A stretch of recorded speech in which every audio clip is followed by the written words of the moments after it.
सबको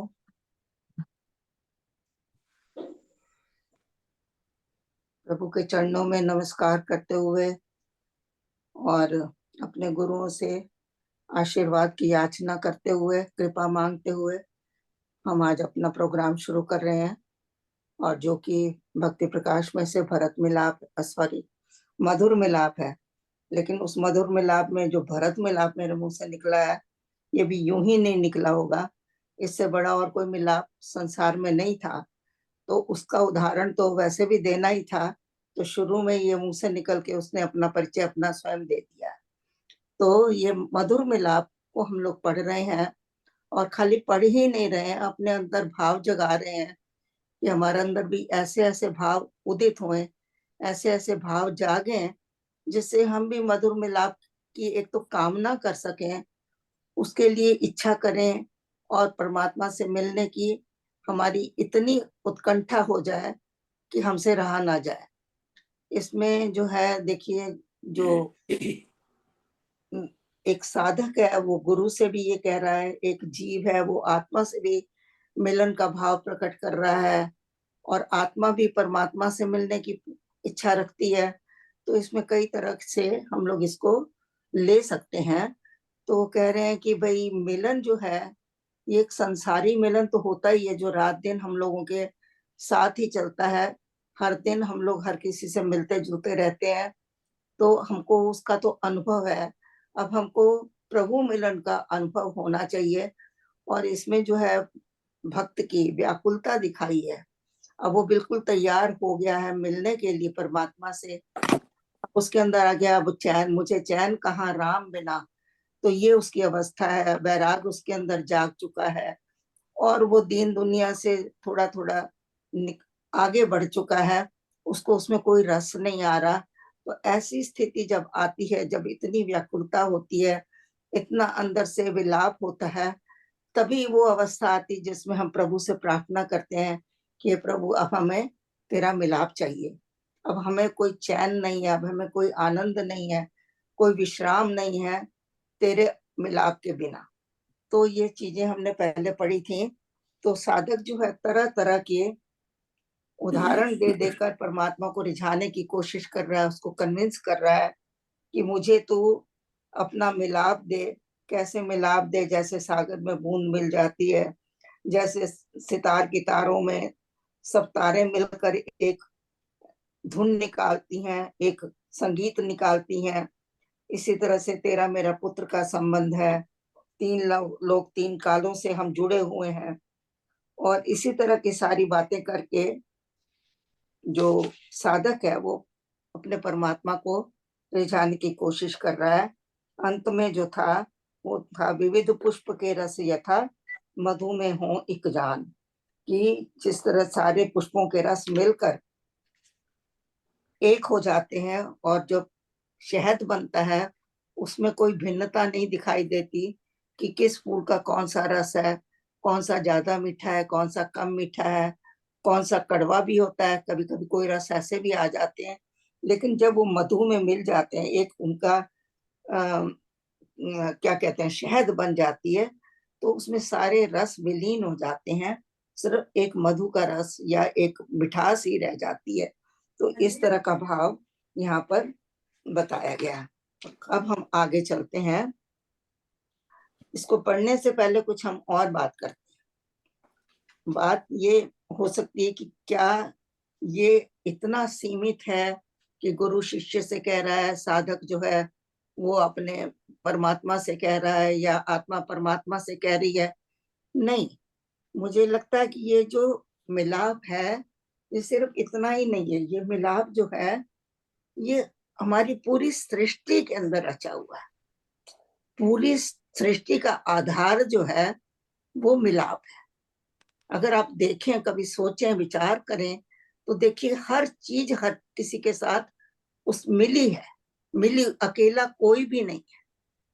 अगर इसको अब हम लोग थोड़ा सा आगे बढ़ेंगे, क्योंकि उस दिन बैठे बैठे मेरे दिमाग में इसी तरह के कई ख्याल आ रहे थे, जिसमें ये था कि ये मिलाप खाली शरीर का नहीं है, ये इतना आत्मा या उसका नहीं है।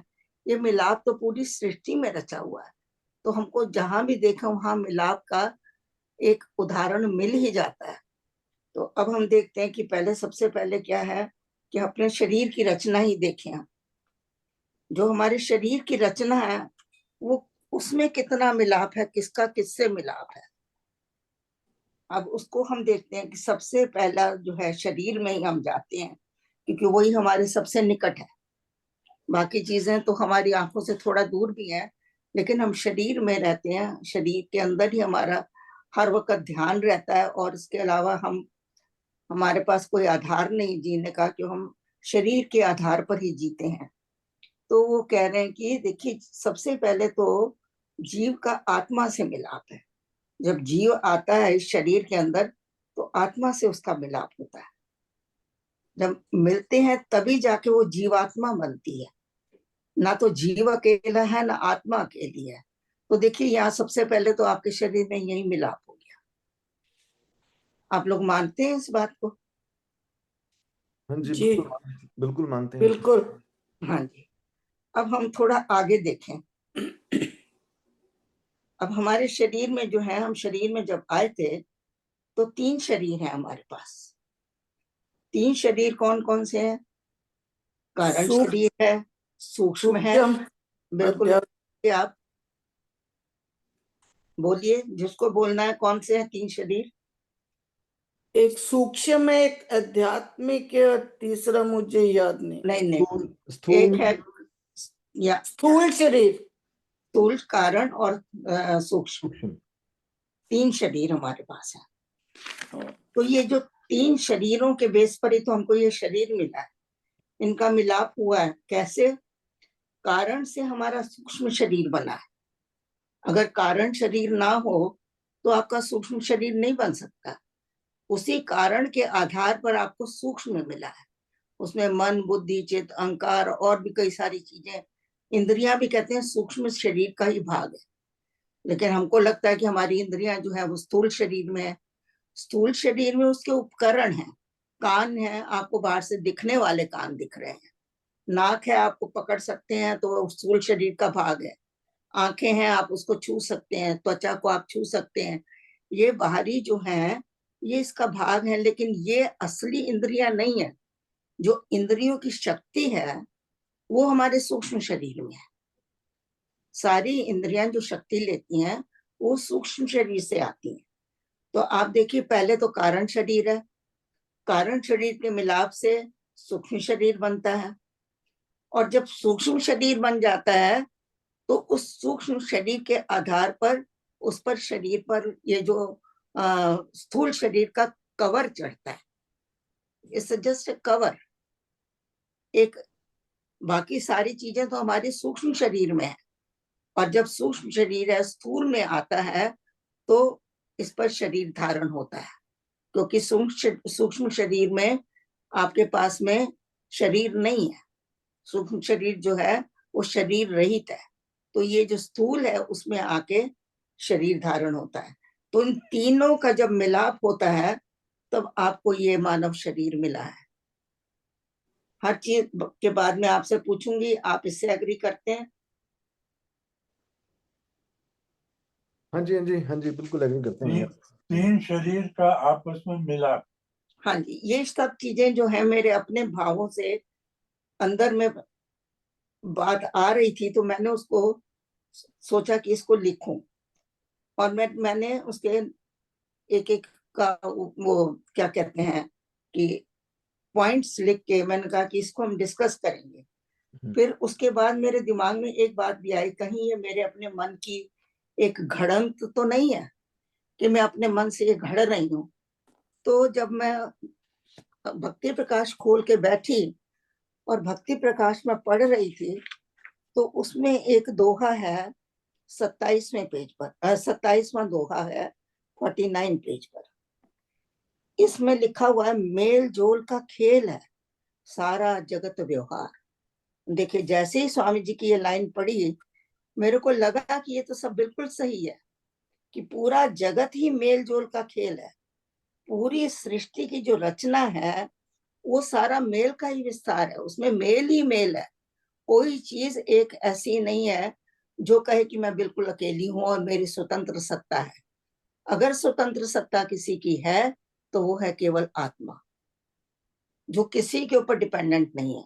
यहाँ पर हमारी मन, बुद्धि, चित्त, अहंकार, हमारा शरीर, हमारी हर चीज जो है एक दूसरे के ऊपर आधारित है। हर किसी को दूसरे का सहारा चाहिए, उसके बिना वो काम नहीं करती है। तो यहाँ पर जैसे ही मैंने ये पढ़ा, मैंने कहा ये मेरे मन में, ये खाली मेरी मन घड़ंत रचना नहीं है कि मेरा मन ऐसे ऐसे विचार बना रहा है। जब लिखा मेल जोल का खेल है सारा जगत व्यवहार, तो हमारा जगत क्या है? शरीर भी हमारा जगत है, प्रकृति भी हमारी जगत है, और कहते हैं पूरी सृष्टि की रचना जो है इसी मेल के आधार पर हुई है, और सारा विस्तार मेल का ही है। जहां पर हम लोग को मधुर मिलाप जो है, सिर्फ ये एक छोटा सा सीमित वो नहीं है, दायरा नहीं है, इसका मिलाप पूरी सृष्टि के अंदर है। तो इसलिए मैं थोड़ा इसको विस्तार से ले रही हूँ ताकि हम लोगों को पता लगे कि मिलाप क्या है। हाँ जी, तो अब हम लोगों ने देखा कि 3 शरीरों का मिलाप हो रहा है। अब आगे हैं जो 5 कोश हैं हमारे, वो भी आपस में मिले हुए हैं। कैसे मिले हुए हैं?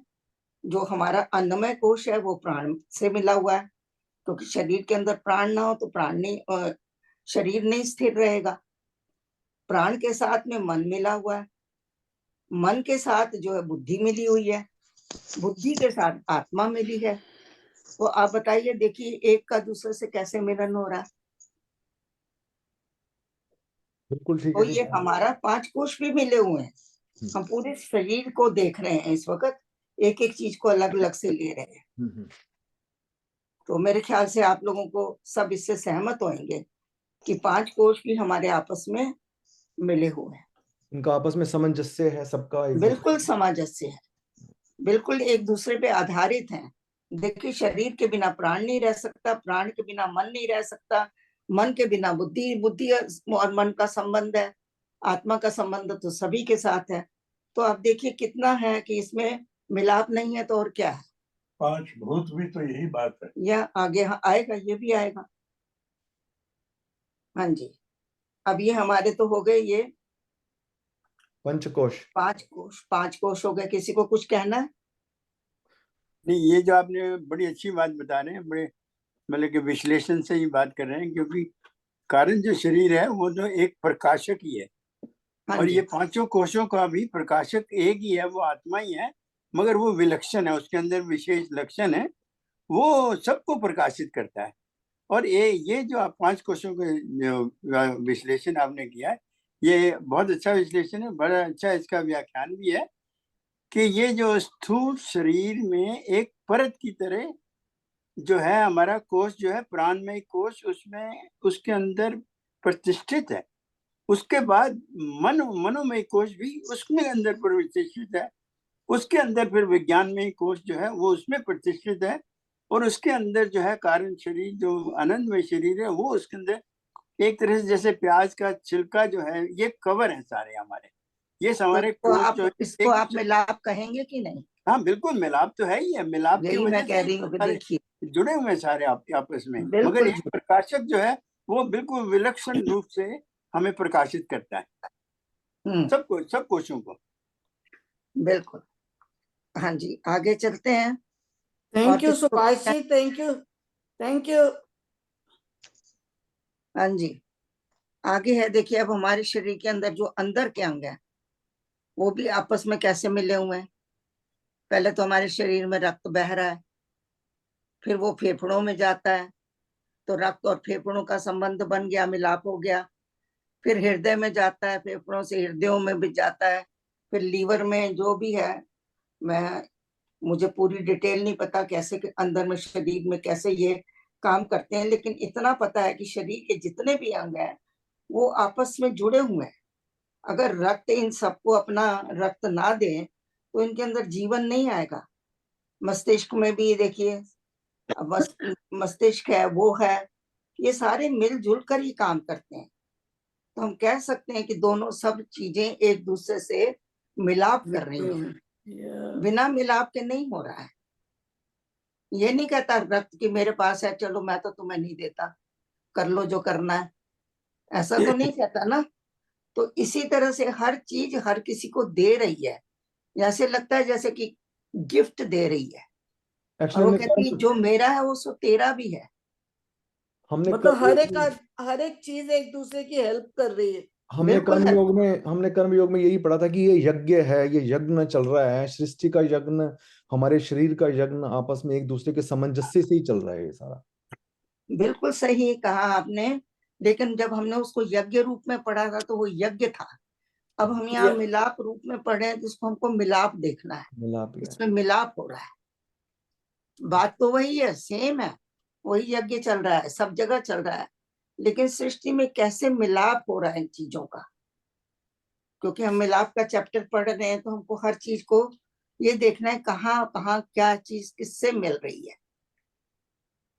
तो ये हो गया शरीर के अंदर हमारे जो अंग है उनके अंदर ये मिलाप हो रहा है। फिर आप देखिए चक्रों में मिलाप हो रहा है। जो हमारे चक्र हैं वो या, एक दूसरे के साथ संबंधित हैं। कोई चक्र इंडिविजुअल रूप में अपना अलग से नहीं है। लेकिन जब देखिए नीचे से जब शक्ति जागृत होती है तो वो जागृत होके पहले मूलाधार में स्वादिष्टान और इसमें जितने भी चक्र हैं हमारे हैं, हृदय का चक्र है, उसके बाद में हमारा कंठ में भी चक्र है, और जो सहस्त्रार है, इस तरह से 8-9 चक्र जो बताए जाते हैं, ये सारे चक्र भी एक दूसरे से मिलकर ही काम कर रहे हैं। घट मंदिर में सारा ये वर्णन है इस बारे में। बिल्कुल, घट मंदिर में सारा एक बार केवल जी ने समझाया था ये सारा। तो कमलेश जी, ये हमारी बॉडी में ना 37 मिलियन सेल्स हैं। ओए बॉय, 37 मिलियन सेल, उसके अंदर क्रोमोसोम है, क्रोमोसोम में डीएनए है। एक एक डीएनए में इंफॉर्मेशन है कितने गीगाबाइट की, वो जो आजकल कई दूसरे बाइट आ गए हैं, मतलब कि उसके अंदर बिलियंस ऑफ इंफॉर्मेशन उसके अंदर है।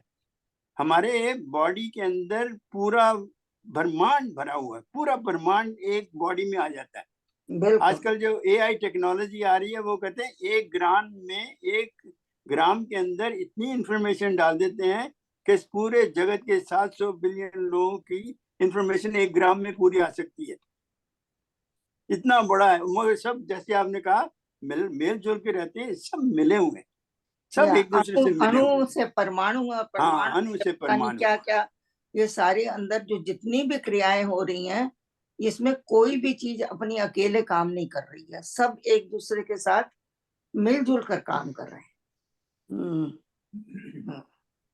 अब वेरी और गुड। आगे देखें, और थैंक यू आगे कमलेश जी, थैंक यू। आप यू आर वेलकम जी। हाँ जी, अवस्थाओं में भी हमारी एकता है। अब अवस्थाएं हमारी कौन सी है? जागृत अवस्था है, स्वप्न अवस्था है, और सुषुप्ति अवस्था है। 3 अवस्थाओं में तो हम जीते हैं।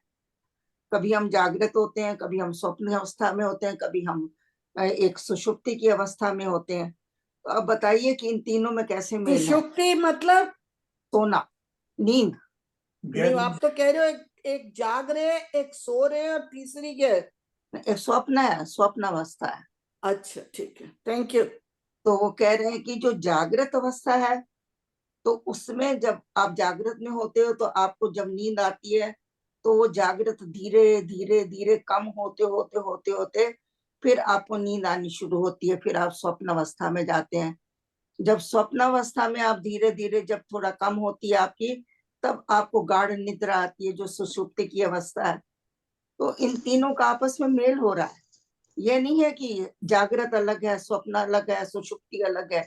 नो, गार्ड ऑफ ऑनर दे रहे हैं, या एक दूसरे को दे रहा है, अपनी दूसरा ड्यूटी तीसरे सौंप को। कर दूसरे को तब आप जाते हैं। जैसे ऑफिस में काम करते हैं, अगर कई आपकी शिफ्टें चल रही हैं, तो जब एक शिफ्ट खत्म होती है, दूसरी शिफ्ट के लोग आ जाते हैं, तब पहली शिफ्ट वाले जाते हैं।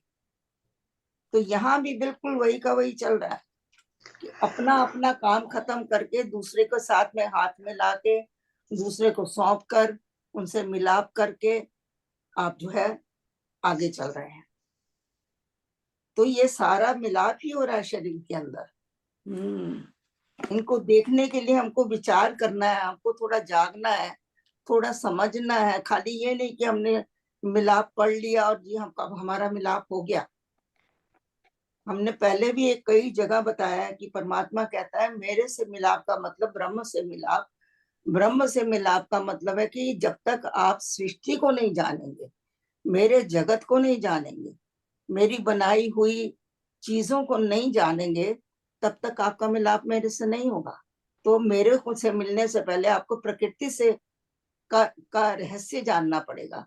जैसे मैंने अभी 2-3 दिन पिछली बार शायद बताया था, अधिभूत, अधियज्ञ, अधिदैवत, ये 3 तरह के परमात्मा के रूप हैं जिसमें परमात्मा का हमको मिलन हो सकता है। परमात्मा कहता है अधिभूत से मेरे को जानो। अधिभूत का मतलब जगत को जानो।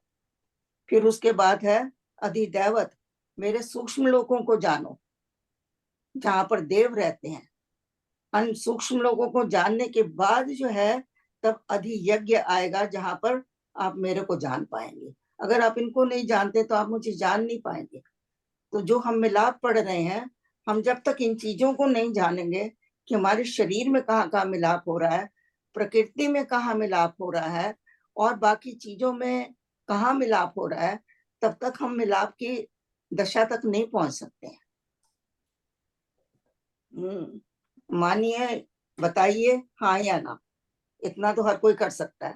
हाँ जी, उसकी रचना उसकी रचना में जब तक हम पूरा डूब नहीं जाते। अपना डूबने से फिर उसकी जो वो करता है, जो वो है, तो उसको हम ऑल द मोमेंट हम वो फील करते हैं। ये मिलाप, सबके मिलाप, और उसका ये बहुत जरूरी। ये बिल्कुल ठीक कह रहे हैं आप कि उसकी उससे रचना मिलाप से पहले हमें जो दूसरे मिलाप है संसार के, उसकी रचना के जो मिलाप, उस पे उसकी भी पूरा रचना में गौर देंगे। और फिर हर समय हम उसका जो ये मिलाप है, हम हर समय उसका फील करेंगे कि ये सब अगर उससे मिलाप है, उसी मिलाप से हम परमात्मा से मिलाप हो रहा है हमारा। इसीलिए मैं कह रही हूँ, अगर 4 दोहे हम पढ़ जी के उसको प्लेन कर देंगे, जी दैट डजंट मीन मच। जी।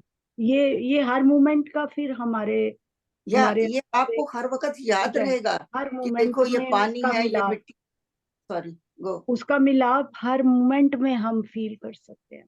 बिल्कुल। अब देखिए, पानी में मिट्टी जाती है, मिट्टी में पानी जा रहा है, उसके बाद में हर चीज के अंदर जो है एक मिलाप आपको दिखेगा। तो अभी आगे और चलते हैं, थोड़ा सा और भी है। अब देखिए, हमारा जो है ये हमने 3 अवस्थाओं का मिलाप देखा है, जागृत, स्वप्न और सुषुप्ति का मेल भी देख लिया है। अब देखिए, ज्ञान इंद्रियों और कर्म इंद्रियों का भी आपस में संयोग है। जब आंख देखती है, कान सुनते हैं, तब आपके अंदर एक ज्ञान पैदा होता है, फिर उस ज्ञान से कर्म होता है। अगर आंख देखेगी नहीं, कान सुनेंगे नहीं, ज्ञान आपको होगा नहीं, तो आप कर्म भी नहीं कर पाएंगे। तो ये ज्ञान इंद्रियां और कर्म इंद्रियां, ये सब आपस में एक दूसरे से मिलाप करती हैं, इनका मिलाप है। आंख ये नहीं कहती कान मेरे को, कान तेरे से कोई मतलब नहीं है। कान ये नहीं कहता कि मुझे नाक से कोई मतलब नहीं है। इसी तरह से ये सारी जो इंद्रियां हैं, वो मिलकर ज्ञान दे रही हैं। आंख देख कर दे रही है, फिर उसके बाद कान जो है उसको सुनकर देते हैं, फिर नाक जो उसको सूंघ कर दे रही है। उसी को, ज्ञान को हम लोग विकास में देखते हैं। वो विकास हो रहा है कि जो चीज हमने देखी, उसको हमने सुना, उसको हमने सूंघा, उसको हमने अपनी त्वचा से महसूस किया। तो ये सारा कितना सुंदर मिलाप है, जिसको कि हमने कभी आज तक जिंदगी में सोचा ही नहीं था। फिर तो ये जब शुरू में हम ये मिलाप जब हम देखना शुरू करते हैं, तो फिर उसकी तरफ ध्यान जाता है। फिर ध्यान जाता है जी, ये सब जिसकी क्या हो रहा है, रचना इतनी सुंदर, वो कितना सुंदर होगा। ये वो कितना मिलाप से सुंदर होगा। हम कितना मिलाप से उसको ये सब कुछ बन रहा है। जैसे फूल को ही देखते हैं हम, कैसे मिला, सबके मिलाप से बीज से ये बना, सबके मिलाप से, पानी के मिलाप से उसके अब सारा फूल के अंदर सुगंध का मिलाप है, देखिए। सुगंध का मिलाप है। तो ये मिलाप जो जब हम उसमें देखते हैं तो उसकी याद आती है कि ये उसकी मेन याद उसका आती जो है। बेस है, हाँ बेस तो वही है, रचना उसी की। जैसे तो इन याद चीजों को सोचते हैं, हम उससे जुड़ जाते हैं, हमको उसकी याद आ जाती है। ये परमात्मा तेरी सृष्टि ऐसी जिसको कि हमने कभी विचार ही नहीं किया, हमेशा दोष ही देखते रहे उसमें, You took it for granted. और हम उसके साथ कितना तो दुर्व्यवहार करते रहे, ये भी फिर तो सोचना है ना। उसके साथ कमलेश जी फिर हम ऐसे ही फिर हम अपना जो ऐसे मिलाप को समझ के उसको हर मोमेंट में फील करके फिर हम बंदों से भी उतना ही प्यार, उतना ही सब कुछ, क्योंकि वो भी मिलाप सारा वैसे ही हो रहा है। मैं तो कह हमारा रही हूँ जो हमारी वाइब्रेशंस है वो दूसरों में जा रही है, वो सारा कुछ ये ये जाल जो परमात्मा का बनाया सब मिलाप से ये एक ताना बाना है। जैसे ताना ताना बाना क्या होता है? जब कपड़ा बुना जाता है, एक धागा सीधा जाता है, एक आड़ा जाता है, तभी वो बुनता है। तो ये पूरी सृष्टि एक ताना बाना है। यहाँ इन्हीं ताने बानों से ये पूरी सृष्टि का जो कार्यक्रम है वो चलता जा रहा है। और जैसे ही आप इन चीजों को सोचेंगे, आप ऑटोमेटिकली आप परमात्मा की तरफ झुक जाएंगे, नमस्कार करेंगे, बार बार धन्यवाद करेंगे, कहेंगे वाह परमात्मा, ये तूने क्या सृष्टि। जैसे स्वामी जी ने रचना रच दी राम ने भक्त रिझाने हेत, भक्ति प्रेम से देखिए खोल हृदय के नेत। तो ये सारा तब अपने आप सामने आ जाता है कि गलत नहीं लिखा है। तो ये सारी चीजें जो है, इनको समझने के बाद जब हम इसको मिलाप को पढ़ेंगे, तब आपको उसमें और आनंद आएगा। हमारे इसको मिलाप को खत्म होने में समय लगेगा, लेकिन हम अच्छी तरह समझ के पढ़ेंगे। कोई और भी अगर कुछ कमेंट्स करना चाहता है, क्वेश्चन करना चाहता है, प्लीज अपना माइक कभी भी अनम्यूट कर सकते हैं आप। बिल्कुल, आइए और मुझे भी थोड़ा विश्राम दीजिए। कमलेश जी, एक सवाल था मेरा। हाँ जी। जिस तरह से आपने डिस्क्राइब किया मधुर मिलन को, के ये सारा समन्वय है, इक्विलिब्रियम है, तो इसको जब हम समझ के पढ़ते हैं तो हमें अल्टीमेट पीस मिलनी चाहिए, मेंटल भी, फिजिकल भी और अदरवाइज भी। होता असल में क्या है, आदमी तो अपने पैसे गिनता रहता है, इतने बने, इतने और बढ़ेंगे, एक मकान 6, और ऊपर वाला आपकी सांसें गिनता रहता है, इतनी रह गई, इतने उठाना है, चलना है। अब ये सारा का सारे ज्ञान, कितने ही धर्म है, कितने ही ग्रंथ हैं, कितने ही बताने वाले हैं, लेकिन कभी इनका समन्वय होता ही नहीं, जबकि बात एक है। वो लड़ते ही रहते हैं थ्रू आउट। तो इतना ज्ञान होते हुए, इतना कुछ होते हुए, काफिर है, फलाना है, मंदिर है, मस्जिद है, फलाना है, तो या तो कोई ना कोई चीज इज मिसिंग, या तो उनके समझाने में गलती है, या समझने में गलती है, कहीं ना कहीं तो होगी ना। तो माया ठगनी, हाँ जी, माया ठगनी, माया माया आपको ठग लेती। नहीं, ये सारी बाहर की चीजें हैं ना, इसमें हम उलझे रहते हैं। जब हम अंदर की तरफ जाएं, जब हम कुछ अनुभव होए, उसके आधार पर फिर आप इन चीजों से बाहर निकल जाएंगे।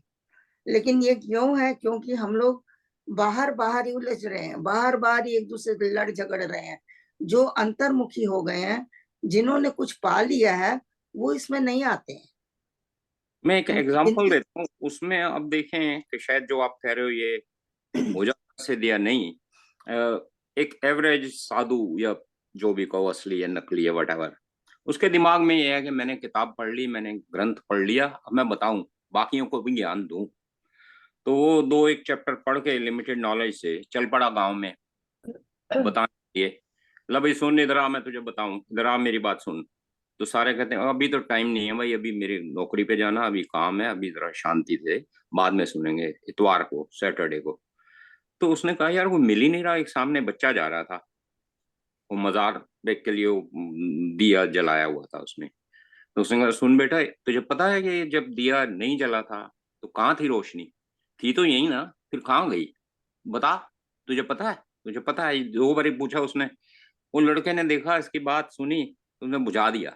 अभी भी था, चला गया। आप ही बता दीजिएगा, आप बता दीजिएगा, अभी तो था, तो कहाँ चला गया? तो उसे लगा इसका जवाब तो मेरे पास है नहीं, जो पढ़ के आया था वो तो था थोड़ा सा। तो उसे लगा कि मुझे इससे ज्यादा कुछ करना चाहिए, ज्ञान। आगे बढ़ा, चला गया, देर हो गई, रात पड़ने लगी, सोने का टाइम, कहीं ढूंढना दास ने धर्मशाला, तो इतनी रात हो गई, कोई जगह ही नहीं मिली, सब बंद थे। तो ऐसे हालत में उसे मिला एक चोर।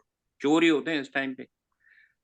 तो इधर उधर देखने लगा, चोर भी समझ गया इसको जगह चाहिए, तो कहता है भाई इस टाइम तो कुछ नहीं मिलेगी जगह, न धर्मशाला है, न मंदिर है, न कुछ हो रहा है।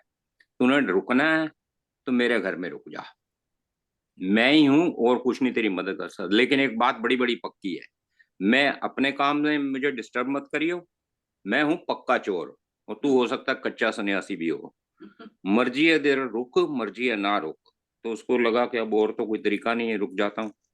रुका, एक दिन दो दिन करते हुए उसकी कोई दोस्ती सी होगी, तो उसने देखा कि ये तो बड़े परफेक्ट प्लानिंग से चोरी करने जाता है और बड़ा खुश रहता है, बताता है ये किया, ये लाया, ऐसे हुआ, ऐसे बचा पुलिस से। तो ज्यादा देर रुक गया वहां, 10-15 दिन रुकने के बाद उसने एक दिन कहा आज मोटा माल मिलेगा, राजा के यहाँ जाना है, ये ऐसे ऐसे है, वहां ज्यादा प्रॉपर्टी मिलेगी। फिर पूछा हो गया? कहते नहीं, आज तो चूक गया, कल फिर जाऊंगा, आज चूक गया, बस फिर ये करूंगा। तो that was a great lesson for that सन्यासी। कहते मैं लोगों को बताता फिरता हूँ, मैं पूछता फिरता हूँ ये और वो, इसे देखो चोर होते हुए भी लगन पूरी है, कोई असर ही नहीं मेरे होने ना होने का, और इन बताने ना बताने से कोई फर्क ही कोई नहीं, ये देखो परफेक्ट अपना काम कर रहे हैं, मुझे परफेक्ट क्यों नहीं होना चाहिए। फिर वो मधुर मिलाप की तरफ लगा, और जब तक वो समाधि में लीन नहीं हो गया, उसने मधुर मिलाप हो नहीं गया, उसने बाकी बातें बंद कर दी। तो आई थिंक कि प्रैक्टिकली तो इसी तरीके से मिलाप, इसका इससे हुआ, उसका इससे हुआ, उसने इससे समझा, उसने ज्ञान से समझा, और अल्टीमेटली जब ज्ञान एसिमिलेट हो गया तब उसे रियलाइजेशन हुआ। I guess that may be the essence rather than के हम मंदिर गिनते रहें और मस्जिदें गिनते रहें। व्हाट यू से? ज्ञान ज्ञान जो है कितना मर्जी आप अर्जित कर सकते हो, पर अगर ज्ञान की दिव्यता जो है वो अगर हमने नहीं ग्रहण किया है, तो आप कितनी भी बुक्स पढ़ लो, वो ज्ञान सिर्फ कोरा ज्ञान है जो आपने वो कर दिया। उसकी दिव्यता को अगर हमने ग्रहण कर लिया है तो ही वो, जैसे आपने बताया कि असिमिलेट करना है, उसी ज्ञान को असिमिलेट करने का ही जो एक्सपीरियंस है वो मेन तथ्य है, बाकी सब आई गेस ये हर बिल्कुल चीज को आपने अपने उसको अपने जीवन में लाना है, लाना है रादर देन के हर खाली। चीज को, जो भी आप पढ़ते हो, जो भी आप सुनते हो, जो भी आप वो उसको आपने कर्म में लाना है। तो यही इसका सार निकलता है फिर। हाँ जी, थोड़ा सा साहब एक आपने और है, उसके बाद फिर हम लोग भक्ति प्रकाश के कुछ दोहे पढ़ेंगे, फिर आगे चर्चा करेंगे। हाँ जी, और किसी चोपड़ा ने साहब की बात में मैं एक छोटी सी बात कहूंगा कि जैसे इन्होंने कहा कि ये प्रयास लीनता करने के लिए, इसके लिए साधना की जरूरत पड़ती है। साधक को अपने साधक के गुण जो है अंदर लाने पड़ते हैं, फिर अंदर सूक्ष्मता की तरफ जा सकते हैं हम। तो उसमें परिश्रम और साधन, अपने आप को साधना पड़ेगा, उसके अंदर फिर हम जा सकते हैं वहां पर, और परिश्रम करना पड़ेगा, हमें फोकस करना पड़ेगा। तो उसका मतलब कि कहने को बड़ा अच्छा उन्होंने एक्सप्लेन किया।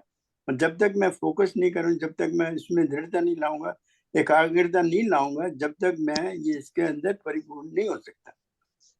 तो वही बात है, अच्छी बात बताई यार, सबने अच्छी बात बता रहे। मदद मिलाप, ये जो मिलाप है, मधुर मिलाप, ये बहुत अच्छा सब्जेक्ट है, इसको बहुत गहनता से हमें सुनना पड़ेगा। मधुर मिलाप के 2-3 उदाहरण तो है। हनुमान जी का रामचंद्र जी से मिलाप, सुग्रीव का भी मिलाप हुआ, इसी तरह से भरत का मिलाप, जो कि सबसे ज्यादा महान माना जाता है रामायण में, भरत मिलाप। तो ये मिलाप जो है, ये जो खाली कहने के लिए, बताने के लिए ऐसे नहीं है। इन पर इन्होंने जो जो सेक्रीफाइस की है, जो जो इन्होंने त्याग किए हैं इस मिलाप के पीछे, उनको हमको ज्यादा ध्यान देना है, तभी मिलाप हो पाएगा। क्योंकि हमारा ध्यान खाली मिलाप पे जाता है, हमारा ध्यान उसके पीछे जो जो साधन किए गए हैं, जो जो साधक ने अपनी what he has gone through, पूरी पूरी जो उसके विषमताओं से वो गुजरा है, अगर हम उसकी तरफ ध्यान दें तो अंतिम जो हमारा जो एक परिणाम है। मंजिल है, मंजिल तब मधुर मिलाप। ये मधुर मिलाप पहला नहीं है, मधुर मिलाप तो सबसे अंत में आएगा, उससे पहले तो कई अवस्थाएं आएंगी। हाँ जी, और कोई किसी ने कहना है? हाँ बड़ा जी, अच्छा बता रहे हैं आप। हाँ जी, एक और है, देखिए हमारी सांस का आना जाना, कितना मिलाप है इसमें। एक आती है, एक जाती है। जब एक आती है वो पहले वाली को एक तरह से विदा करती है, फिर दूसरी आती है, फिर दूसरी आके पहली वाली को हेलो करती है और उसको उसका अभिनंदन करती है कि तुम आए हो, तुम्हारा स्वागत है। और फिर दूसरी आती है, फिर वो उसको कहती है अच्छा मैं जा रही हूँ, अब तू चल। तो किस तरह से ये हमारा सांसों का आना जाना हो रहा है, कैसे चलन हो रहा है, एक को एक दूसरे को अभिवादन कर रहे हैं, एक दूसरे को अलविदा कहते हैं, और फिर दूसरे का इस तरह। अगर हम इसको देखें तो क्या इसमें आनंद नहीं है? हम तो हर वक्त आनंद में डूब सकते हैं अगर हम किसी एक चीज को भी अच्छी तरह पकड़ लें तो जीवन में आनंद ही आनंद है। हाँ जी, ये तो शरीर के स्तर पर हमने सारी चर्चा करी है। अभी हम तो प्रकृति के ऊपर नहीं गए हैं, प्रकृति के ऊपर भी काफी चर्चा हो सकती है, लेकिन अभी हम थोड़ा भक्ति प्रकाश पढ़ लेते हैं, उसके दोहे करते हैं, फिर उसके बाद देखेंगे इस हफ्ते या अगले हफ्ते हम प्रकृति में कैसे कैसे मिलाप हो रहा है चीजों का, उसके ऊपर करेंगे। हाँ जी, अब आप जिसने पढ़ना है थोड़ा वो पढ़ें, फिर आगे हम चलेंगे। हाँ जी। तुझ में मिलकर मैं रहूं, मिले खांड जो शीर, रहूं तथा तुझसे मिला जो शरीरी शरीर, तेरे तेजो धाम से मेरा अपना आप मिला रहे जो भानु से सारा किरण कला, मिला रहे जो भानु से सारा किरण कला कला। हाँ जी, फिर यहाँ पर अभी जो भक्त है वो भगवान से क्या कह रहा है? वो कह रहा है कि मैं ऐसे तेरे में मिल जाऊं जिस तरह से दूध के अंदर चीनी मिल जाती है, फिर चीनी का अस्तित्व नहीं रह जाता, केवल दूध मीठा ही मीठा लगता है। इसी तरह जब मैं तेरे में मिल जाऊं तो मैं भी एक आनंद में, एक मिठास में रल जाऊंगा, और मैं भी मेरे अंदर भी वो प्रेम जागृत हो जाएगा। वो प्रेम का गुण जो तेरे अंदर बसा हुआ है वो मेरे अंदर आ जाएगा, मैं भी उसको बांट सकूंगा, मैं भी दुनिया के साथ शेयर कर सकूंगा। और मेरे को इसलिए तेरे से मिलाप चाहिए, क्योंकि तेरे गुण मेरे में आने चाहिए, तभी मैं पूर्ण होऊंगा। और तेरे गुणों के बिना तो मैं अधूरा हूँ, मेरे अंदर कोई गुण नहीं है। मैं जो हूँ विषयों में फंसा हुआ हूँ, मैं वासनाओं में फंसा हुआ हूँ। तो कह रहा है कि मेरे को परमात्मा तू अपने में मिला ले, और ऐसे मिला ताकि मेरा अस्तित्व खत्म हो जाए, कोई अस्तित्व अलग से ना रह जाए। फिर वो उदाहरण दे रहा है दूध और चीनी का। अगली लाइन है, रहूं तथा तुझसे मिला जो शारीरी शरीर। अब ये दूसरा उदाहरण है। दूसरा उदाहरण में क्या कह रहा है कि ये परमात्मा तेरे में मैं ऐसे मिल जाऊं जिस तरह से कि एक शरीर के अंदर आत्मा समाई हुई है, उसका अलग से हमें अस्तित्व नहीं दिखता है। शारीरी का मतलब क्या है? आत्मा। शरीर का मतलब है जो हमारा स्थूल शरीर है, जो स्थूल शरीर है, और जिसने शरीर को धारण किया हुआ है। आत्मा ने शरीर धारण किया हुआ है, क्योंकि आत्मा से ही सारा कुछ हो रहा है हमारे शरीर के अंदर। बिना आत्मा के शरीर जो है वो टिक नहीं सकता है। शरीर को टिकाने के लिए उसमें आत्मा की जरूरत है। तो इसको ऐसे कहा जा सकता है कि आत्मा ने शरीर को धारण किया हुआ है। तो कहते हैं कि मैं तुझ में ऐसे मिल जाऊं जिस तरह से कि शरीर के अंदर आत्मा मिली हुई है, हम उसको अलग नहीं समझ नहीं पाते, और अलग करने के लिए है तो दोनों अलग अलग, लेकिन उनका इतना आपस में घनिष्ठ संबंध है कि उनको अलग से जानने के लिए बहुत कुछ करना पड़ता है। शरीर से आत्मा को अलग करने के लिए बड़ी साधना चाहिए। तो वो कह रहा है कि मेरे को परमात्मा अपने में ऐसे मिला ले जिस तरह से कि आत्मा शरीर के अंदर मिली हुई है। ठीक है जी, कुछ और कहना है किसी को? खांड और दूध से याद आ गई खीर।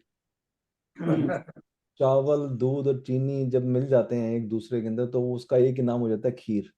या अब खीर कौन लेके आएगा कल, ये प्यार पे डिपेंड करता है कि किसका प्यार कितना है। आपने संदेशा दे दिया, राम जी के थ्रू कोई ना कोई आपको आप मिल लोगों जाएगी। ने एक चीज नोट नहीं की हाँ जी। कि ये टेम्परेरी मिलन नहीं है, हाँ। ये एक टेम्परेरी मिलन नहीं है, इसमें तो पूरा परिवर्तन आ गया। न दूध रहा, न चीनी रही, न आपका चावल रहा। इसी प्रकार जब आपने परमात्मा से मिलन के लिए आतुरता दिखलाई तो वो सिर्फ एक सेकंड के लिए नहीं है। दैट इज बस मैं गया और मेरा अपना कुछ नहीं। आगे आएगा, स्वामी जी ने लिखा है, पर है रंग न रूप। आपका न रंग रह जाता, न रूप रह जाता है, कुछ नहीं, आप बिल्कुल पूर्णतः बदल जाते हैं। इसलिए कहते हैं माइंड, बॉडी एंड सोल, ये तीनों मिलकर ही काम करते हैं, मिल जाते हैं सब। हाँ जी, आगे पढ़ते हैं। तेरे तेजो धाम से मेरा अपना आप। अब यहाँ पर परमात्मा के धाम को तेजोमय बताया है, ज्योतिर्मय बताया है। स्वामी जी ने अपने अमृतवाणी में लिखा है, ज्योतिर्मय जगदीश तेजोमय अपार, परम पुरुष पावन परम तुझको ओ नमस्कार। तो क्या है, जगह जगह परमात्मा के धाम को तेजोमय और ज्योतिर्मय बताया, प्रकाश रूप बताया है, अंधकार नहीं है वहां पर। तो कहते हैं तेरे तेजो धाम में मेरा अपना आप, जो मेरा अपना अस्तित्व है, वो ऐसे ऐसे जुड़ जाए, ऐसे उसके अंदर उसका संबंध बन जाए कि जिस तरह से एक सूर्य के साथ किरणें जुड़ी हुई होती है।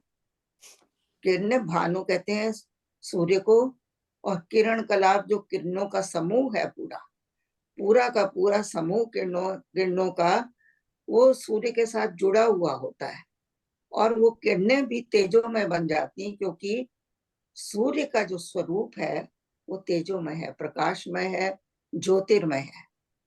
तो इसीलिए वो कह रहा है कि मैं भी तेरी तरह बन जाऊं, मैं भी ज्योतिर्मय बन जाऊं, मेरे में भी तेज आ जाए, मैं भी सूर्य की तरह चमकूं, दुनिया को प्रकाश दूं, दुनिया में ज्ञान बांटूं, दुनिया में प्रेम बांटूं, और मैं तेरी किरण के समान रहूं, तेरे से जुड़ा हुआ, जैसे सूर्य से किरणें जुड़ी होती हैं, इसी तरह हे परमात्मा मैं तेरे से सदा जुड़ा हुआ रहूं, और तेरे गुण मेरे में जब आ जाएं तो उन गुणों को मैं प्रकाशित करूं जगत में, वो मेरे द्वारा प्रकाशित हो। ये मेरी एक सेवा है कि मैं जब तेरे गुणों को प्रकाशित करूं तो मेरे अंदर ये भाव आए कि मैं एक निमित्त बन गया हूं, परमात्मा ने मुझे चुन लिया है इस काम के लिए।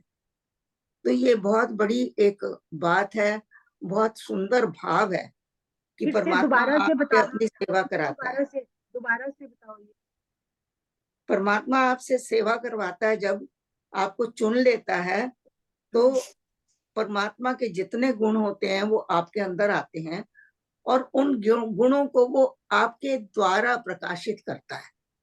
कर तो वही रहा है, लेकिन जैसे किसी के संत द्वारा इसको निमित्त जैसे बना संत दिया। संत का, जैसे संत करते हैं फिर आगे। बिल्कुल, भावी वही है।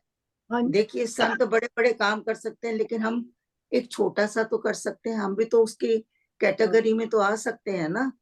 जैसे गीता में लिखा है कि आप अपने कर्तव्य को छोटा ना समझो, आपको जो मिला है आपके लिए वो अति उत्तम है, सबसे बड़ा है। तो अगर आप जैसे ये उस सोच के चोर को, करें, जैसे उस चोर ने अपना वो समझ लिया और पूरा उसमें डाल दिया, तो उसी तरह या, हम इस तरफ अपना पूरा डालें। या उसमें डिवाइन आप परमात्मा को कहें तू मुझे निमित्त बना, मैं तेरा काम करना चाहता हूँ, मैं तेरी सेवा करना चाहता हूँ, मेरी योग्यता के हिसाब से मुझे काम दे, तो वो आपको देगा। आप अपने आप ना चुने कि मैं ये करना चाहता हूँ, maybe you are not capable of doing it. हाँ, तो जब आप उससे मांगते हैं तो वो आपको आपकी योग्यता के अनुसार काम देकर आपको निमित्त बनाता है और अपने गुण आप में प्रकट कर देता है और प्रकट करके फिर उनको प्रकाशित करवाता है, आपको एक सोर्स बना देता है। हाँ जी, हो गया ये। किसी और के कोई क्वेश्चंस, कोई कमेंट है तो प्लीज अनम्यूट करो आप, please you know if please participate in the discussion. अगर आपको कोई क्वेश्चन है, कमेंट्स है, तो प्लीज अनम्यूट करो, ओके, अपना क्वेश्चन कमेंट कह सकते हैं। देखिए प्लीज ऐसा ना करिए कि मैं बोल रूं या आप लोग सो रहे हो। मुझे जब तक कोई बोलेगा नहीं, मुझे क्या पता आप सुन रहे हैं कि नहीं। अपनी हाजिरी लगवा दो कम से कम, हाय हेलो करके। चलो, किरण आंटी 16 and 17 हाँ जी, राम राम जी। आपकी हाजिरी लग राम गई, राम जी, राम राम जी। आपका लग गया, आपका आप सो नहीं रहे हो किरण आंटी। हाँ या जी। सिंधु मैं भी था, जाग रही हूँ। अच्छा जी। सिंधु था लेने गया, पुतली बनकर नौन, घुल मिल लेवे हो गया, हाँ, क्या बात है। बाहर बताए कौन। कूद सिंधु में बिंदु जब हो गया वह तद्रूप, वहां अलौकिक भेद है, हाँ, क्या बात है। पर है रंग ना रूप। वहां अलौकिक भेद है, पर है रंग न रूप। क्या जय बात है किरण आंटी, ब्यूटीफुल। जय हाँ, सिया। सिंधु था लेने गया, पुतली बनकर नोन। कि एक बार एक नमक की डली के अंदर ये भाव आया कि मैं जरा समुद्र में जाके देखूं तो सही इसकी गहराई कितनी है। कभी हम लोग भी परमात्मा को नापने की कोशिश करते हैं, परमात्मा की परीक्षा लेते हैं कि देखें वो मेरे काम पूरे करता है कि नहीं करता है, इसमें कितनी शक्ति है, कितना बल है, मेरा काम हो गया तो मैं समझूंगा तो शक्तिमान है, और नहीं हुआ तो हम कहेंगे चलो जी ठीक है। ऐसे ही सब लोग कहते हैं शक्तिमान, हमारे तो हमारे तो अनुभव में ऐसी कोई बात ही नहीं आई। तो इसी तरह से ऐसे इसमें भी कई तरह के भाव आते हैं कि इसमें भी साधक ये कह सकता है कि मैं तेरी था लेना चाहता हूँ, लेकिन मैं तेरी था कैसे लूं। मैं तो एक नमक के समान हूँ, डली के समान हूँ। जैसे नमक जो है वो समुद्र की था नहीं पा सकता है, उसको उसमें जाते ही वो विलीन हो जाता है, घुल जाता है, और वो बिल्कुल वैसे सिंधु जैसा ही हो जाता है। और उसको बाहर आकर कोई बताने वाला नहीं होता कि उसने क्या अनुभव किया। तो हे परमात्मा, ऐसी मेरी स्थिति क्यों नहीं कर देता, ऐसी स्थिति बना दे मेरी, ताकि मैं भी नॉन की तरह, नमक की तरह तेरे में घुल मिल जाऊं, और मेरे के अंदर इतना भाव न रहे कि मैं आके तेरे बाहर जो है अब तेरा स्वरूप बता सकूं। क्योंकि तेरा स्वरूप जो है वो इतना दिव्य है, इतना विराट है, इतना समझ से बाहर है कि उसको एक इंसान बता नहीं सकता है। तो मेरे में वो योग्यता भी नहीं है, बस तुम इतना कर दे कि मैं नमक की तरह तेरे में घुल जाऊं। तो इसको आप कई तरीके से एक्सप्लेन कर सकते हैं, जैसे जैसे आपका भाव हो वैसे आप कह सकते हैं। हाँ जी, आगे चलें। हाँ जी, हाँ जी, आगे। कूद सिंधु में बिंदु जब हो गया वो तद्रूप, वहां अलौकिक भेद है, पर है रंग न रूप। ये लाइन समझने वाली है, और मेरे ख्याल से कोई मुझे समझाए इस लाइन को। वो कह रहे हैं कि कूद सिंधु में बिंदु जब, जब एक पानी की बूंद समुद्र में कूद पड़ती है, आप देखिए कूद, स्वामी जी ने कैसे कूद लिखा है। आपने कभी बिंदु को गिरते हुए देखा है पानी में?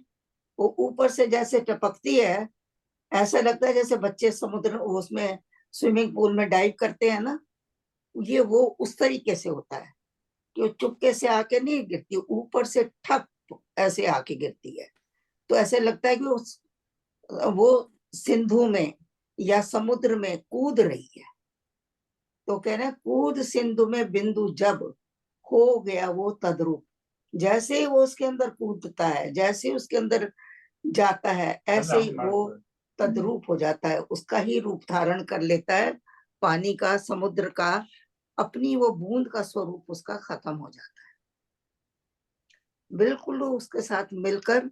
तद रूप का मतलब होता है उसके जैसा रूप, परमात्मा के जैसा ही पानी के साथ जब मिलकर उसका रूप पानी जैसा हो जाता है।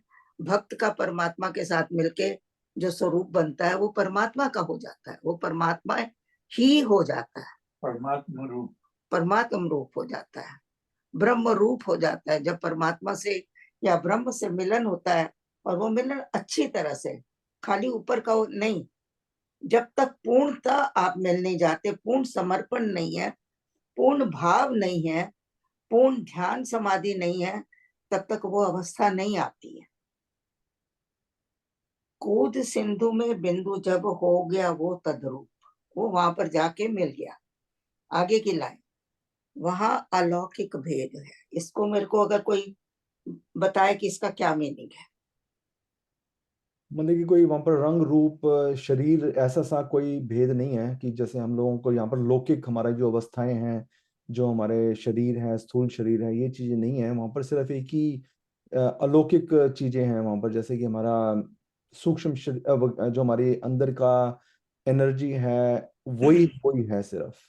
और महाराज जी ने आगे ये भी लिखा है कि पर है रंग न रूप नाम रूप जिसका नहीं है उसके सब नाम, भेद सगुरु से पाइए ओंकार है राम। ठीक है, वहां पर ये मैं वो नहीं तो रहता। नहीं, ये वो एक- तो नहीं जीवात्मा और परमात्मा एक बात और का समझ में भेद आती है खत्म हो कमलेश जी। जाता है वहां पे। हाँ, पहले हाँ जी। सुरेश जी बोल रहे हैं। वो जो कहते हैं अलौकिक भेद है, उसमें भेद ये है अलौकिक कि एक बिंदु है वो अणु है, और सागर जो है वो विशाल है। ये उन दोनों में आपस में भेद है, लेकिन जब वो आपस में मिल गए तो फिर कोई रंग नहीं रह गया, कोई रूप नहीं रह गया, अपना खो देता है वो, फिर अपना दोनों एक ही हो गए, ठीक कोई है, अलग नहीं, अलग नहीं सभी रह गया। बढ़िया है, बिल्कुल सही कह रहे हैं। अलौकिक भेद है, मतलब कि भेद या बताना, अभी भेद, अभी भी भेद है, कुछ अलौकिक भेद है, वो क्या है? चलो आंटी बताएंगे। इसका एक अर्थ ये भी हो सकता है जो मेरे दिमाग में आ रहा है, वहां अलौकिक भेद है। लौकिक जो होता है संसार का भेद होता है। संसार में जो चीज आपको अनुभव होते हैं वो आपका लौकिक अनुभव होता है, लेकिन जो अनुभव आपको संसार से दूर जाके, परे जाके, परमात्मा के समीप जाके होते हैं, वो सारी चीजें जो होती हैं वो अलौकिक होती हैं, क्योंकि वहां पर दुनिया की कोई चीज नहीं है। कहते हैं कि इसी तरह से जब बिंदु है सिंधु में जाकर सिंधु बन गया, तो वहां अलौकिक भेद है। ये एक परमात्मा का पूर्ण रहस्य है। भेद का मतलब यहाँ पर है रहस्य, कि ये जो अलौकिक भेद है जिसको कि कोई समझ नहीं सकता, इंद्रियों से इतना, परे है, ये हमारी या इंद्रियों से परे है, ये इंद्रियों से परे है, परे संसार है, की अनुभवों से भी परे, अलौकिक है। ये दिव्य जो है, ये भेद दिव्य है, या दिव्य है, दिव्य भेद है, और इस भेद में का कोई रंग रूप भी नहीं है। ये ऐसा भेद है कि इसको आप पकड़ नहीं सकते, इसको आप जान नहीं सकते, क्योंकि वहां कुछ बचता ही नहीं है जानने के लिए। ये जब वहां पांचों पर कुछ कोशों है के ही नहीं बाहर है, देखने। हाँ जी, ये पांचों कोशों के पार है, तीनों शरीरों के भी पार है। बिल्कुल अलौकिक भेद है ही वो, जब संसार से, पूरे संसार से बाहर है। वो सिर्फ परमात्मा का भेद है, परमात्मा का ही रहस्य है, वही जानने वाला है, हम उसको नहीं जान सकते हैं। और वहां पर रंग रूप है ही नहीं। आप किस रंग से पकड़ोगे परमात्मा को, किस रूप से पकड़ोगे? स्वामी जी ने कहा ना कि अपना रंग रूप बता, तो उसने कहा तू कैसा चाहता है? उन्होंने कहा जो तेरा है वो बता। तो फिर उन्होंने नाम दिया, उन्होंने कहा कि यही रंग रूप तू लेके मेरा जा, क्योंकि मेरे रूप तो अनेक हैं। तो यहाँ पर तो कुछ बचता ही नहीं है। वो कहते हैं भेद तो अनेक है। अगर आप भेदों को देखो तो संसार में भेद ही भेद है, भेद के सिवा कुछ है ही नहीं। देखिए, लेकिन है परमात्मा सब जगह। पहाड़ है तो उसका उसके रंग रूप अलग है, पानी है तो उसका रंग रूप अलग है, और अगर आपने वृक्ष देखे हैं तो उनका रंग रूप अलग है। लेकिन भेद तो है, लेकिन वो भेद अलौकिक है, सबके अंदर परमात्मा है। उस भेद को हम तो जान ही नहीं सकते। जो यहाँ मुझे मतलब समझ में आ रहा है, आप सभी सही हैं आपके हिसाब से जो जो आपने कहा है, पर थोड़ा ध्यान देखें इसमें कि मुझे जो समझ आ रहा है क्या वो ठीक है। किरण जी, जो आपने बोला था एक बारी फिर बोलना जरा। हाँ, मेरे जो समझ में आ रहा था अलौकिक भेद, कि जो बूंद है वो अणु है, बिल्कुल छोटी है वो, और सागर जो है वो विशाल है। उसकी जो आकृति है वो बिल्कुल वो संसार की तरह है, भगवान है जैसे वो विशाल है, हम अणु है। जो बूंद भी अणु है, हमारे उदाहरण दिया जाता है कि हम बूंद के समान है, तो वो हम अणु है, बहुत अल्प है हमारा जो शरीर, वो सर्वज्ञ है। हाँ, वो बहुत विशाल है, वो सर्वज्ञ है, वो उसमें समाती है तो वो नहीं रहती, वो समुद्र ही बन जाती है, बूंद समुद्र ही बन जाती है। जैसे नदियां भी सागर में मिलती हैं तो वो भी सागर का ही रूप ले लेती हैं, नदी का अपना कोई अस्तित्व नहीं रह जाता। बूंद का कोई आकार नहीं रहता, अपनी ज्ञानेंद्रियों से ग्राह्य नहीं है ये बेसिकली, जो ये वहाँ अलौकिक भेद है जो कि। लेकिन यहाँ जो आपका एक जरा आप अलौकिक भेद इसको समझाएं, बाकी चीजें समझ आती हैं। आप सही कह रहे हैं, तद्रूप हो जाता है, सब कुछ हो जाता है। वहाँ एक अलौकिक भेद है, पर उसका रंग रूप नहीं है। अलौकिक का ये मतलब हो सकता है कमलेश जी, जो कि भगवान के द्वारा सब कुछ बनाया है, जो मनुष्य के द्वारा नहीं बना। यही तो मैं कह रही हूँ, अलौकिक मतलब जो संसारी नहीं है, संसार से परे की है, जिसको परा परा कहते हैं। एक होती है अपरा, एक होता है परा। परा भेद है ये, परमात्मा का रहस्य है ये, कि जहां पर आपका अपना कुछ नहीं रह जाता और वो आपको अपने में समा देता है। मेरा ख्याल है यहाँ पे जो वेदों का मंत्र है, पूर्णात् पूर्णमुदच्यते, कि पूर्ण में से कुछ भी निकालो तो फिर भी पूर्ण रहता है। रहस्य ये है। नहीं, वही है जो आप कह रहे हैं, हर कोई सही है, जिसको जैसा समझ आ रहा है, जिसके अंदर जैसा विचार उठ रहा है, जैसा भाव उठ रहा है, आप उसके साथ जुड़े। ये बहुत अच्छी बात है कि कमलेश दीदी, मेरे को ये रवि भाई साहब का बहुत अच्छा लगा कि पूरन में से कोई कुछ निकाल भी लो तो वो पूरन ही रहता है। I like this. हाँ जी, हाँ जी, बिल्कुल। तो यही भेद है। ये भी तो एक रहस्य है ना, कि पूर्ण से कोई संसार में आप किसी चीज में से कुछ निकालें तो वो कम हो जाती है, लेकिन परमात्मा में से कुछ भी कितना बांटता है, कितना देता है, वो सदा पूर्ण रहता है। उसके अंदर ये एक कितना अलौकिक भेद है। ये एक रहस्य है उसका, कि ये रहस्य कैसा है कि संसार में उसका नियम डिफरेंट है और उसके पास अपना अलग है। संसार में अगर हम एक रोटी में से एक ग्राही तोड़े तो उसमें से एक ग्राही कम हो जाती है, एक ग्रास कम हो जाता है रोटी का, लेकिन परमात्मा में से आप कितना निकालते जाओ, कितना निकालते जाओ, वो सदा का सदा पूर्ण है। पूर्णमिदं पूर्ण क्या है, मुदच्यते पूर्णस्य पूर्णमेवावशिष्यते। यही भेद है। ये भेद जो जिसको वो कहते हैं कि इसका भेद समझना बड़ा मुश्किल है। यही अलौकिक, ये अलौकिक भेद है। कि ऐसा कैसे हो सकता है कि बाकी चीज में से निकाल लो तो वो कम हो जाती है, पर ये कैसा भेद है कि जिसमें से आप निकालते जाओ वो फिर भी पूर्ण रहती है। यस, हाँ जी, कई तरीके से आप इसको कह सकते हैं। Thank you. हाँ जी, रजनी मेहरा जी 18 and 19। जय राम हरे, जय राम हरे, भव भय भंजन भगवान हरे। लोह पड़ अग्नि कुंड में रहकर ही कुछ काल, भीतर बाहर से बने अग्नि रूप ज्यों लाल। मेरे आठों कमल में तू ही बसे सुगंध, विद्युत तार से तेजवत हो मम तव संबंध। जय सिया राम, जय जय सिया राम। ओके, हाँ, आगे इसको देखते हैं। लोह पड़ अग्नि कुंड में। अब मैं ये इसको जैसे कैन आई से समथिंग? कुड हाँ आई जी। प्लीज? विपिन जी, क्या मैंने ठीक नहीं पढ़ा? सबको तो आप बहुत बोलते हो बहुत अच्छा पढ़ा, क्या मैंने ठीक नहीं पढ़ा?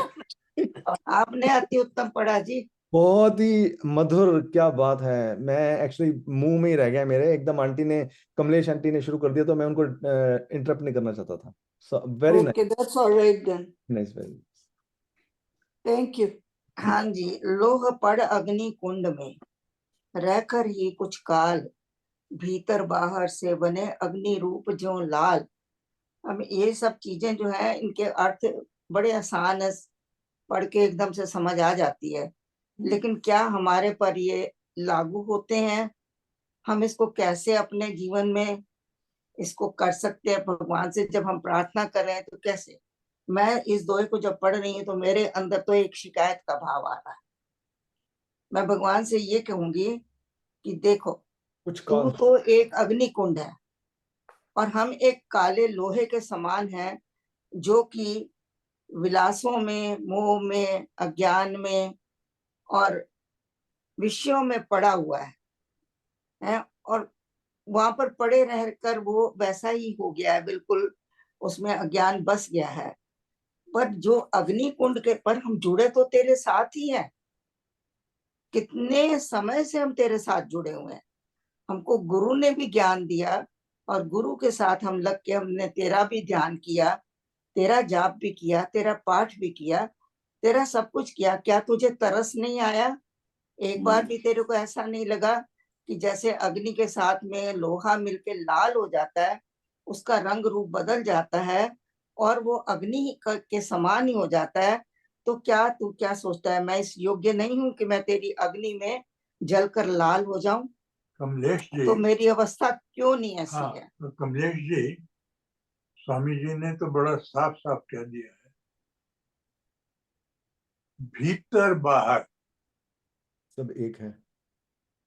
आपको वैसा ही बनना पड़ेगा, नहीं, तब हमने आप नहीं बनना। वैसे नो नो, भीतर बाहर से बने। वो बनाएगा क्योंकि आपने अपना समर्पण कर दिया। अब भीतर से और बाहर से जैसे लोहा अपने आप हो जाता है, ये नहीं कि वो अंदर से लाल होता है बाहर से काला रहता है। अंदर बाहर दोनों से वो एक रूप हो जाता है। वो आंटी, इसी तरह से ये समझने की जरूरत है कि हम लोगों का हो सकता है हम जिसको समर्पण बोल रहे हैं वो पूर्ण तरह से समर्पण नहीं है। गलती या अभी भी हमारी ही है, जो कि हम लोगों को अभी तक लाल नहीं हुए, उस लालो लाल नहीं हुए हैं, तो गलती हमारी ही है अभी तक। या लाली तो दिखने ठीक है, लगी, लेकिन लाली लेकिन होगी। शिकायत तो हम कर सकते हैं ना। अपनी अपूर्णता तो हम शुरू से स्वीकार कर रहे हैं कि हम अपूर्ण हैं, हम पूर्ण नहीं हैं। तो उस पूर्णता को प्राप्त करने के लिए आप समर्पित हो रहे हैं। अब वो हमें क्या पता कि हमारी पूर्ण है कि अधूरी है? ये तो तू जान। हमने समर्पित कर दिया, अगर कमी है तो तुम पूरी करो।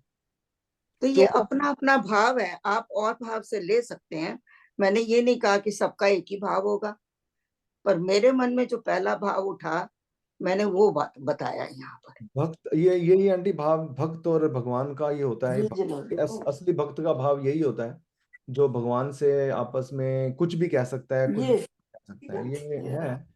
पर हाँ, जब at the end of the day मेरे को ऐसा लगता है कि हम लोगों, ऐसा लगता है कि मेरी में ही कुछ अभी कमी रह गई है, या कुछ ना कुछ अभी मेरे को और चेतना या कुछ और प्रेरणा आनी है, जो कि अभी शेष रह गई है, जिसकी वजह से भी मैं लालो लाल नहीं हुआ।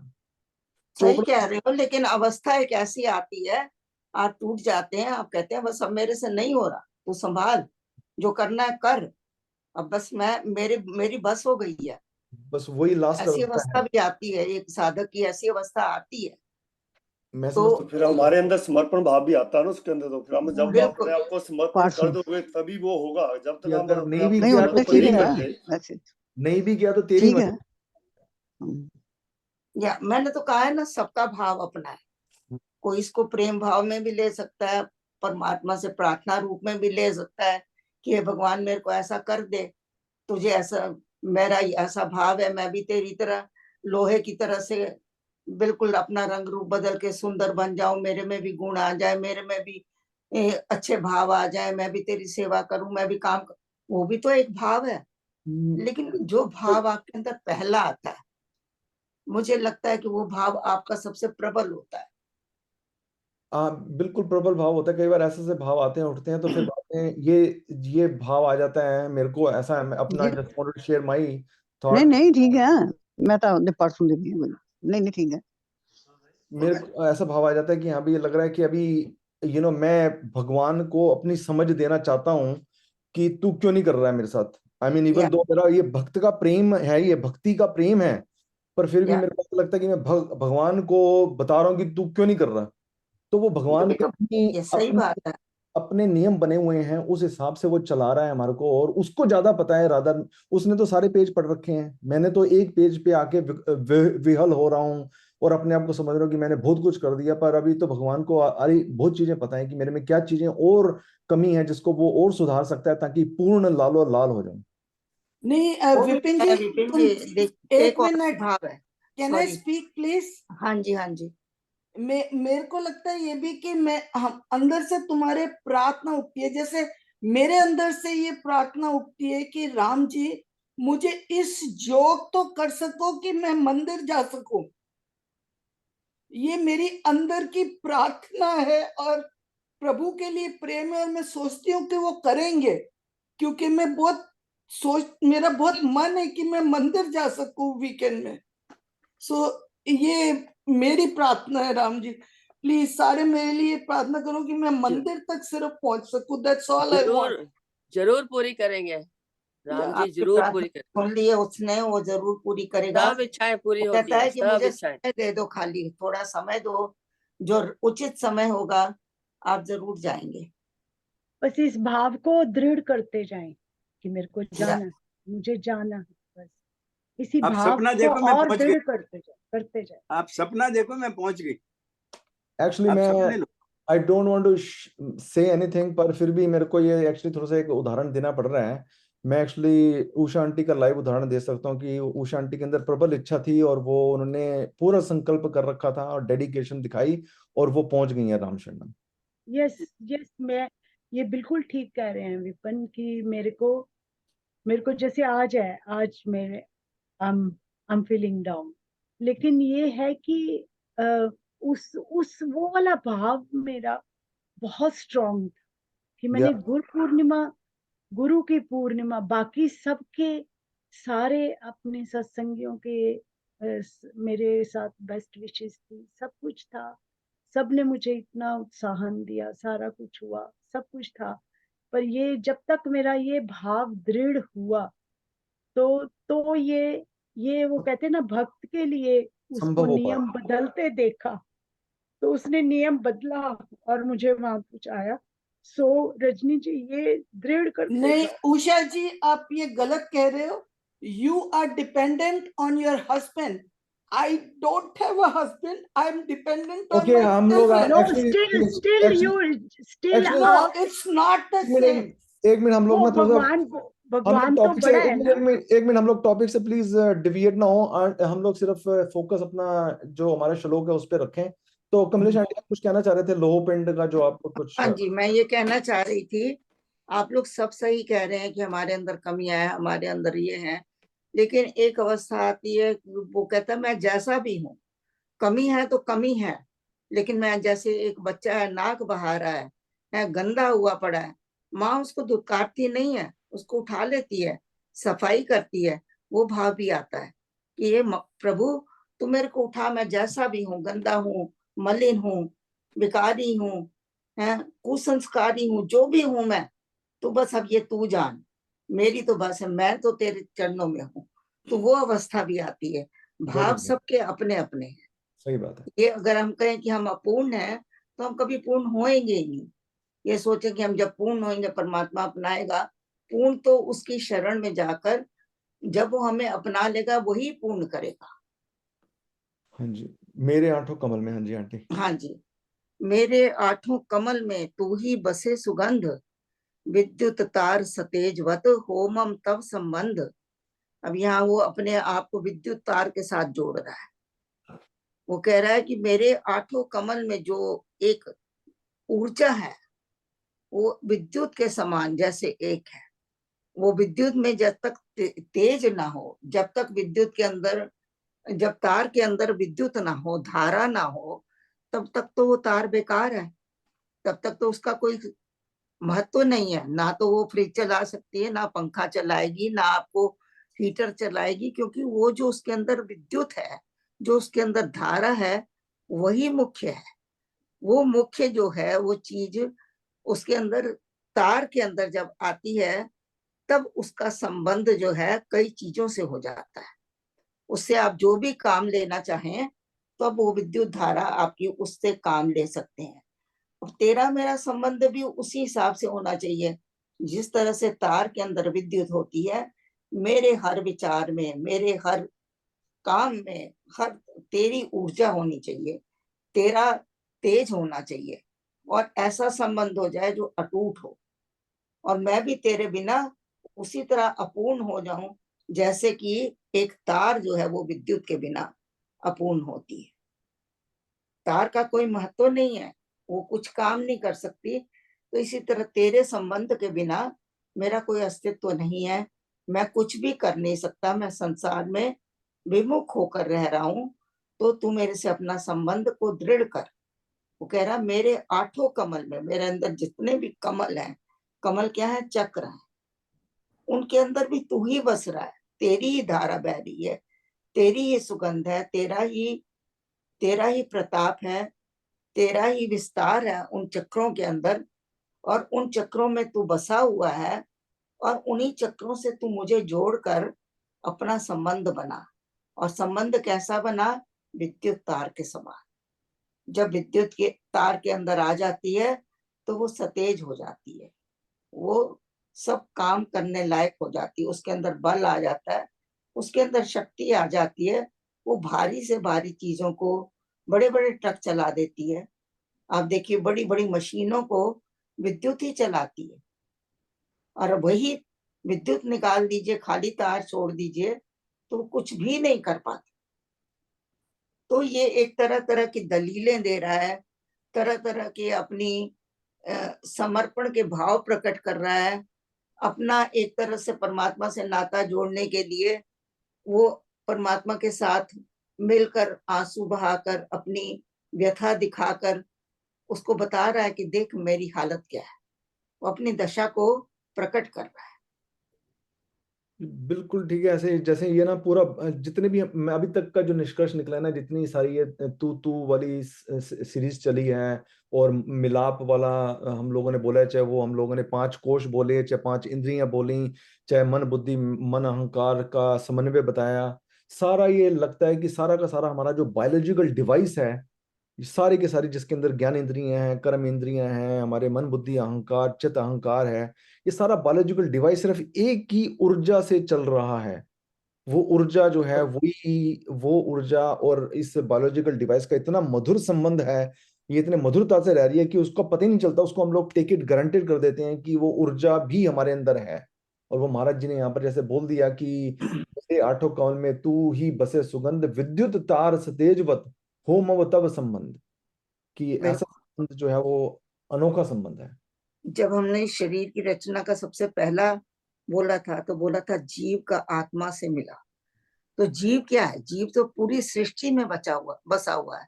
हर चीज में जीव है, वृक्षों में भी जीव है, पानी में भी जीव है, हर चीज में जीव है।